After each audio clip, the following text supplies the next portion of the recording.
Appreciate it, Claire. Got a few things I'm going to kind of touch on. First thing let's talk about is let's talk about budget money management. All right. One of the key things when you're looking at your money is you get a job. You graduate. You've started earning an income. Is figuring out, hey, look, what am I going to spend my money on? Now I know when I went from high school to college and got out of college, I bought a lot of stupid stuff. First thing you should do once you've got an income coming in that's steady is figure out your financial goals. All right, what are your goals? What is it that you want to accomplish? Do you want to buy your own place? Do you want a car? Do you want a better car? Do you want, whatever it is, you need to set some type of goal to establish it. Because if you don't have a goal, you just spend money. Okay, save for something, whether it be retirement, whatever it is. Once you figure out what your goal is, you need to establish a budget. Because that budget is going to help you meet that goal. All right, and make it realistic. Don't say I want a $400,000 house, and if you're making $20,000 a year, you got to make something realistic. Now you can work towards that as your income increases, but make sure whatever goals you establish are realistic and obtainable. All right, we're going to talk about savings. We're going to talk about spending, and then we're going to talk just a few tips. All right. All right, so you've got different kinds of goals. You've got short-term goals, you've got mid-term, and then you've got long-term. Technically short-term or less than a year. Say you want to go on a trip somewhere in the fall. All right, you might start putting away $100 a month if you've got that in your budget to put aside to meet that goal. All right. Sometimes you want to just buy a TV. Okay, again. Those are short-term. Typically, you can save the money for that in less than a year if you have a steady income and you can budget appropriately. You got your midterm, which is typically 1 to 5 years. This really should try to be for most of your debts. Let's say that you've got, most people have credit cards, all right? Typically, people pay the minimum payments, okay? If you're paying a minimum payment on a credit card, you're really looking at long-term, because most credit cards you're not going to pay off if you pay the minimum between 10 and 15 years. If not longer, even if you don't use it again. Okay, just paying the bare minimum. So, set a goal. All right, I'm gonna try to get this credit card paid off in 4 years, 3 years, 5 years. You really don't want to let your unsecured, your credit card revolving debt go out that much further. Okay, and then you get your long term. You get your mortgage. You've got saving for if you have children, saving for their education. Your own retirement. So make sure that you set the appropriate goals and you define them and you set a date that you want to get to reach that goal. All right. So once you've got your goals, you're going to set up a budget. All right. So in a budget, you've got different kinds of variables. You've got your fixed income, your fixed variables. All right. So everybody knows you've got rent, you've got mortgage. Typically, you've got water, your utilities. Those things are never going away. Typically. All right? Those are long-term debts.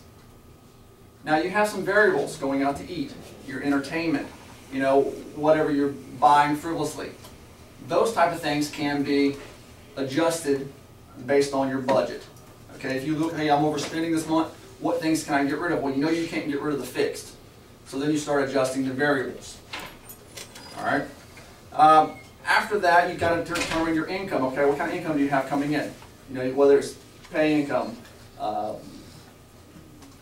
child support, retirement, whatever it is, whatever stage you are in your life. Again, you need to know what all your income is. You need to know what all your expenses are.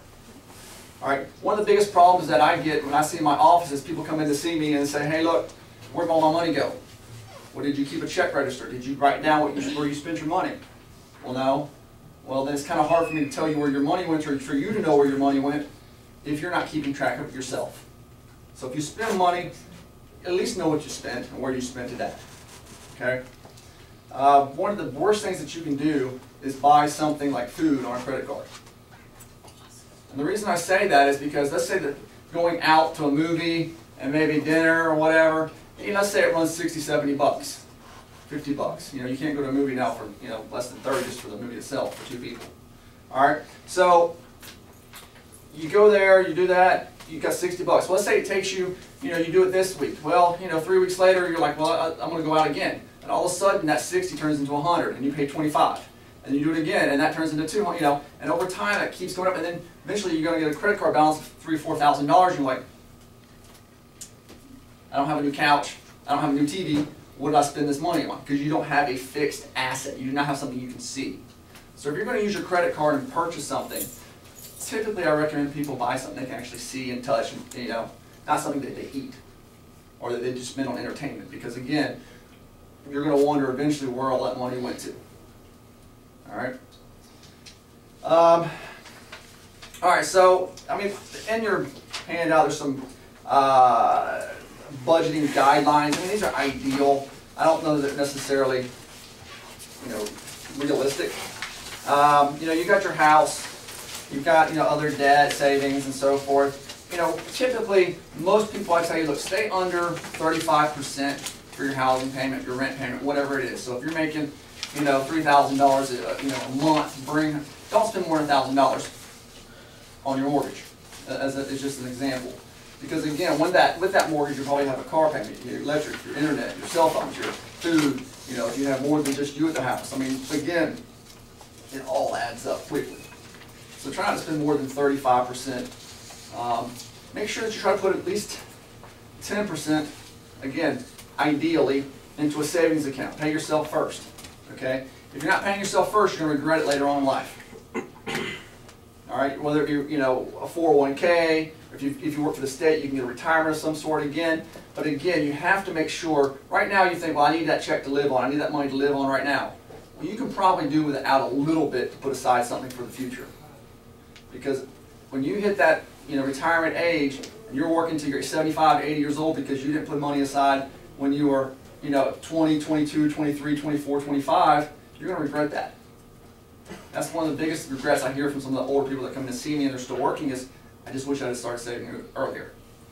So make sure that if you get a job that offers a 401k, if you get a job that allows some kind of retirement, go ahead and start contributing to it early on. Because the only way you're going to get rich doing that is compounding. Okay? If you look at, for example, and this is just off the top of my head, if you put $10,000 in today, you know, 10 years from now, you're not going to earn that much interest. Now, 20 years from now, all the compounding, 30, and then the difference between that 10 and 20 is exponential. 20 to 30 is exponential. Again, you're going to earn so much more. This is what's called the rule of 72, basically meaning whatever the interest rate that you're earning on your money is, you divide that number into 72, and that's how long it takes to double. Okay, so again, it's all about compounding. So if you have an opportunity to start early, start early. Budgeting do's and don'ts. You know, think of your budget as an ongoing planning device. Prioritize your financial goals. Look, I realize, and I teach this and talk about this all the time with various age groups. I don't stick by my own budget. I don't think many people honestly do.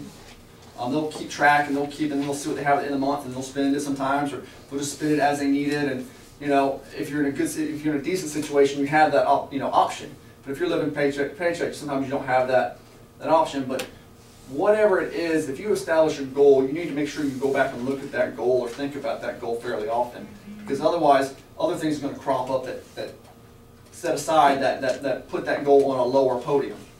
So make sure that you keep that goal, whatever it is you're trying to do, in mind. Again, your savings, pay yourself first.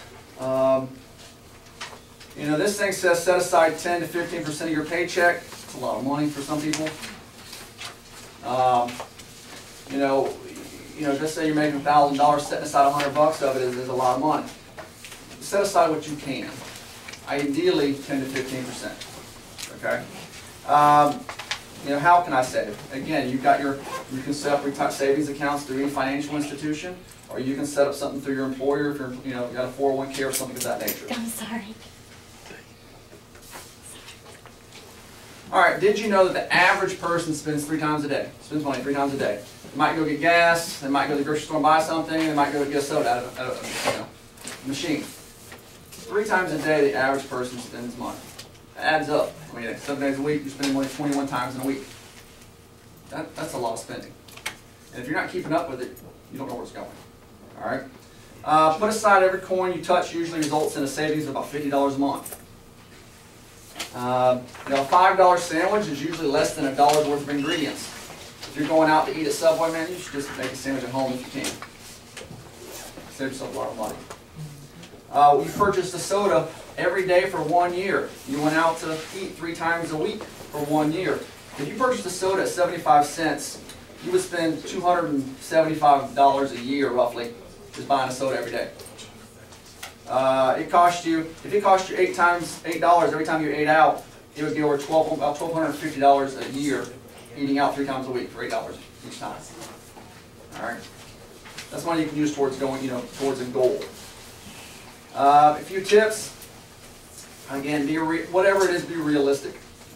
Identify, look for areas that you can cut back on, and then emphasize your needs rather than your wants. The problem is people get out there and their wants override their needs.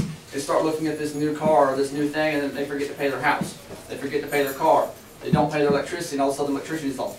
Or they got a car, or they've got a cell phone. Make sure that you prioritize the needs ahead of your wants. Some people find that they do good with limiting their money access. Some people don't like debit cards or checks because they just spend. They'll get just money from a savings account as they need it. Let's see.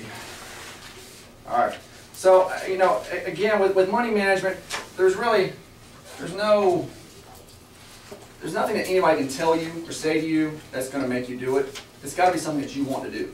It's got to be something that you're willing to do to protect your finances, to put yourself a little bit at ease, knowing that every month I've got this. This is what I have to live on. This is what I know that I have going out. This is what I know that I have to do stuff with outside of what I need. Okay? If you don't care about it, if you don't really think about it, then a budget's not going to do you any good if you can't stick to it. All right, so once you've got your money, you've got a job, you're looking at buying something on credit. All right? So what's the financial institution going to do? They're going to look at your credit. All right? Well, people say, well, I don't have any credit. Well, there are ways to start building credit that are better than others. Probably the best way to start building credit is to go to some financial institution, a bank or credit union, whoever it is that you use, or even if you don't use anybody now, you can use somebody later, and put money in typically like a savings account. Okay? You put money in a savings account and then you borrow against your own money. So let's say you put $300 in, you borrow $300. Okay? You take that $300 I just got from the loan, and for like 6 months, I'm going to pay $50 every month towards this loan. Okay? Really all you've done, you haven't really cost you anything because you're using the money that you borrowed to pay the same loan back. But you're doing it over a 6-month time. It might cost you $1 in interest. That dollar has now built you 6 months worth of credit that's been reported to the credit bureaus. Okay? And it showed on-time payments. And it didn't cost you anything. It didn't hurt your credit, it only improved it. Because the first time you want to buy your car, first time you want to buy a house, a lender's going to look and see if you have credit. If you don't have none, they're either not going to lend to you, or most of them are going to lend to you at a 22% interest rate. Okay? They're going to base pretty much all their financial decisions off of a credit score. And your score is comprised of your payment history, the length of time you've had credit, there's the unsecured. I mean, there's a ton of things that is that's actually in these slides, and we'll kind of touch on them briefly. But again, you've got to make sure that when you do start getting credit, you pay it on time, whatever it is. All right. So let's go ahead real quick. There's 3 major credit bureaus. There's Equifax is the largest. Okay. You've got Experian and you've got TransUnion. Not everybody reports to all 3. For example, State Boys Credit Union only reports to Equifax. Some other places might only report to TransUnion or Experian. Okay? So again, everything is going to be reported. Just because it's not on one doesn't mean it's not on another.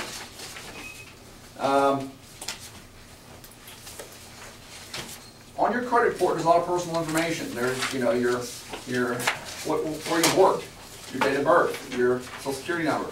There's all your payment history over the for at least the past 7 to 10 years. Okay, there's a lot of personal information on there, and so what they do is they take a look at your payment history. They're going to look at all this information and help and get a score. Okay, you can see on here 30% of your credit score is based on the amounts that you owe. All right. What that means is, let's say that you have $10,000 in credit limit, 2 credit cards. All right, $10,000 total. All right, and so let's say that you borrow on 1 credit card. Let's say you borrow $5,000. You've used up 50% of your credit. Well, let's say you close out one of those credit cards. Now you borrowed, and let's say that other credit card that you closed was $5,000. Now you borrowed all of your available credit. That's going to hurt your credit score. Okay, so that plays a part. Your payment history plays a part. The length of credit history. If you have new credit, if somebody comes in with a lot of new credit cards from stores, Walmart, Belk, Home Depot, it's going to hurt their credit, because what's happening is the credit bureau is realizing you're trying to borrow money, and you have no history yet of really being able to successfully pay this back. All right. All right. So then you've got the credit bureaus. Each of them have different ranges of scores. And again, that's not so much important right now for you to know, but your scores will improve over time with positive payment history. Okay. Most banks, especially most financial institutions, their whole decision of whether they want money is your score. Is your score high enough? Okay. I have seen where somebody's got a low score, but the only thing they've got is some medical maybe collections because their child had cancer. But they had a low credit score, so nobody wanted to lend them money. I have seen where somebody's got, I thought was kind of poor credit overall with credit cards and other things, but they had a higher score than this person that just had a few medical collections. And they paid their mortgage, they paid their cars, they paid everything on time. So it's kind of hard to sometimes figure out how your score is going to be affected if you don't pay something. So again, the best thing you can do is just pay everything on time, because one slow payment is going to hurt you bad, your credit scores. So pay everything on time. Accurate negative information stays on your credit report for 7 years. Okay, so you miss one payment, I'm going to see it for 7 years.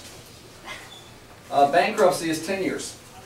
Criminal convictions, there's no time limit. Default information, like with government stuff, it's 7 years. And then unpaid judgments. Say that you don't pay a loan and somebody took you to court for it. Again, 7 years. Now, when you get when you do have the better credit scores, you typically get better interest rates. You're going to get the 3, you're going to get the 4, you're going to get the 5% interest rates on cars, not 22.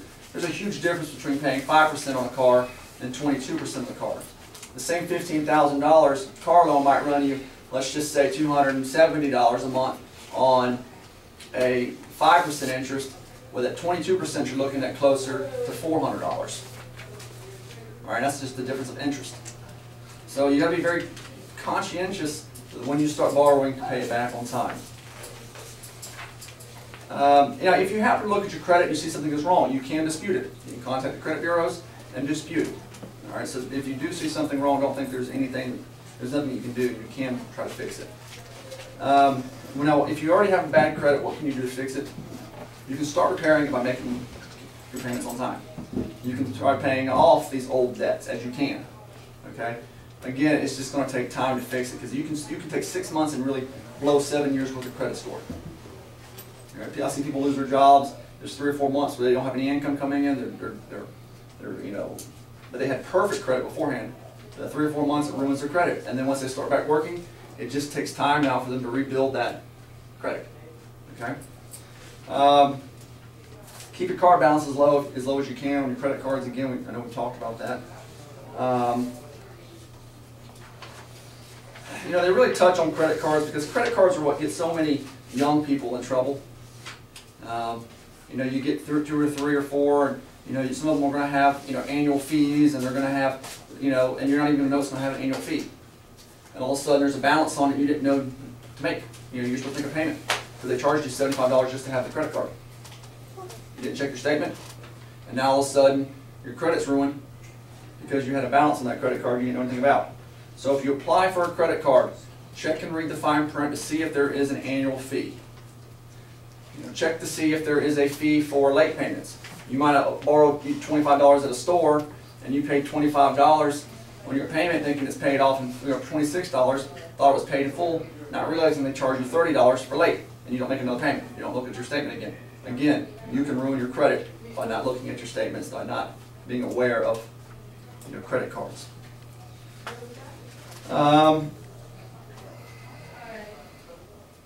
You know, and I'm not saying credit cards are all bad, because credit cards do allow you to purchase things that you need, emergency situations or situations now. Okay, and if you can realistically look at a credit card and say, hey, look, I am disciplined enough to pay this off in the next 6 months that I would have saved it otherwise to buy it, and I'll just pay that credit card back plus a little bit of interest. But you got to be disciplined with credit cards.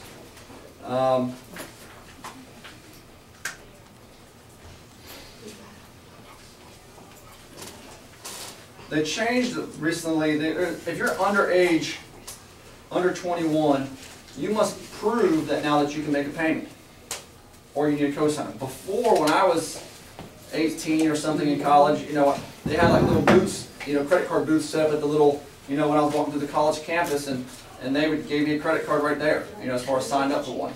They can no longer do that. You have to be able to show that you can actually make the payment, or have a cosigner that can make the payment for you.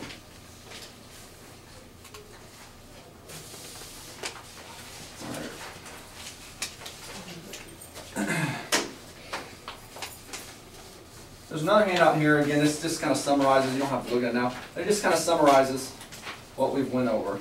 Now let's talk a little bit real quick on fraud, scams, things of that nature, and then wrap it up. One of the biggest things that I see, and I see a lot of people lose money on, is card fraud, debit card fraud. Okay. Anytime that you give somebody else your card number or lose sight of your card, there's a potential for it to be stolen. I had a friend of mine who called Pizza Hut and gave the card number out over the phone to some kid on the phone, and then come to find out, he started seeing things go through his account, and he couldn't figure out who got his card. He had it in his wallet, and what happens is he gave it over the phone, they wrote the card number down, they get the CVV number, the 3-digit number on the back of the card, and they get the expiration date, because that's what they need to key into their... And now they've got it, and they used it online. Okay, so anytime you give your card number out to somebody over the phone, there is a potential, if you don't know who they are, to do something with it. Same thing, you can go to any restaurant. You give the waiter or waitress your card. There's been numerous scams where they have the, cell phones now have the little readers on them, so they can swipe your card. It reads the magnetic strip, gets all the information it needs off the card, and they can go create their own cards. All right. So anytime that you lose sight of your card, there is potential. Now, I still give mine, obviously, to the waiter or waitress, without thinking too much about it. But again, that is the fastest white-collar crime right now in America, is scamming, theft of that nature, because there's so much money in it, especially the elderly. Okay, you're going to have, you get emails all the time. I'm sure if you have, they did for a good while, the Nigerian scams, what they were called, where somebody says, hey, look, I'm so-and-so from this country, I need to deposit money into some kind of U.S. account to protect it from whatever, or hey, look, somebody's died and you've inherited all this money, or hey, you won a lottery, you've got all this money, you just need to send us some money so you can get your money. Well, I don't know about you, but if somebody tells me I won, let's just say $1 million, and I owe them, they're going to need to send them $2,000 for processing, I'll tell them to take my $1 million and send me the rest. Okay, so again, you got to be very careful and conscientious anytime you send anybody that you don't know money. There's scammers out there that what they're doing at hotels. They call the front desk and say, hey, look, I can't remember what his name is, but can I speak to the person in room 201? And they'll transfer him over. And what happens is they get the name of the person at the front desk. Let's just say his name is John. When they transfer me to the room, I'm going to say, hey, this is John from downstairs. Your card didn't go through for some reason. If you could just read me your card number so I can process your transaction. Okay, so you're thinking this is John from downstairs, but it's actually the guy that got John's name, and they transfer you to the room. And so now they've got your card information. Again, best solution, go downstairs, give them your card and have them reswipe it. Don't give it out over the phone. All right. You've got a lot of other scams. I mean, there's a ton of them out there. Identity theft is another big thing. Don't carry your Social Security cards with you. Somebody steals your wallet, they get your Social Security number, they get your address, they get your name. That's pretty much all they need to apply for stuff. Date of birth. It's on there. Alright, so do not carry your Social Security number. If you feel like you have to carry your Social Security number, rearrange the numbers that only you would know. Maybe you write it backwards. Or put the first, start at the very end. And let's just say your number is, 1, 2, 3, 4, 5. Start, with 7, 8, 9, and then 1, 2, and then, whatever order you want to put it in, but put it in some kind of order that only maybe you would know, and that would throw somebody off. If you feel like you have to carry your Social Security number. Again, anything that can be stolen and that has personal information outside of your driver's license, you're really better off to leave at home. If your cards or whatever, you lose your wallet, something of that nature, you need to contact your financial institutions that you have a credit card with or accounts with to let them know. They can put watches, they can close the cards out and get you some new cards. Whatever it is they need to do. I can go on Google right now and buy 500 card numbers. Their expiration dates and the numbers, everything I need to do something. Now they're not guaranteed to work, but I can go buy them. I can go online right now and buy 300 plastic actual debit cards. Okay? And again, they're not guaranteed to work on somebody's account because they could have changed the cards and so forth. So it's not like this stuff is hard to get a hold of, this technology. There's YouTube videos. I watched one the other day about this guy, how he threw this bag and he made his own little skimmer. And what he would do is he'd put it on top of the gas station pump. And they actually, a lot of these new stations, you can put your card up to it or whatever, and it'll read it. Well, this thing read that. And so what he was doing was taking pennies out of the account once a month. But he got thousands, whoever went to that pump, he got thousands of numbers. And so he was making $5,000 a month just off pennies. And again, because it's such a small amount of money, people didn't notice it. So these people are smart. I mean, they stick little ATM skimmers. If you go to an ATM machine, you put your card in, and it looks like there's something on top of the card reader that maybe doesn't belong there, I'll stick your card in there. Because what it's doing is it's reading the magnetic strip, and there's usually a little camera somewhere in a picture or something around there that's watching you put that PIN number in. And what they do then is they got the card information, they got your PIN number. They create a card real quick, go empty out. So be very conscientious, be very aware of any time you go somewhere and use your card. They put them on gas pumps, they put them on ATMs. People are now rounding off or changing the shape of the holes on the ATMs to put your cards through so that it's more difficult for those skimming devices. All right, so let's quickly talk about you've got a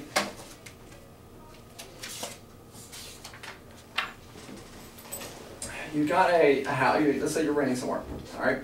And this is another way that they're getting it. You change your address, mail, okay? People go to your mailbox.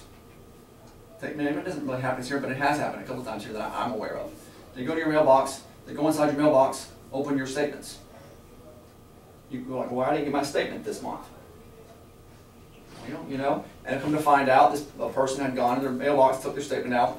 What they did is they got their account number, they got their information, and then they go online or they go to call or the phone or whatever, and they try to change the address that the statements go to.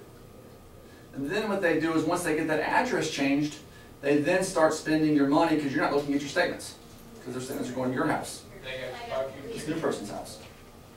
And they're spending your money without you even realizing it. Like, this is very, prevalent with the elderly. Okay?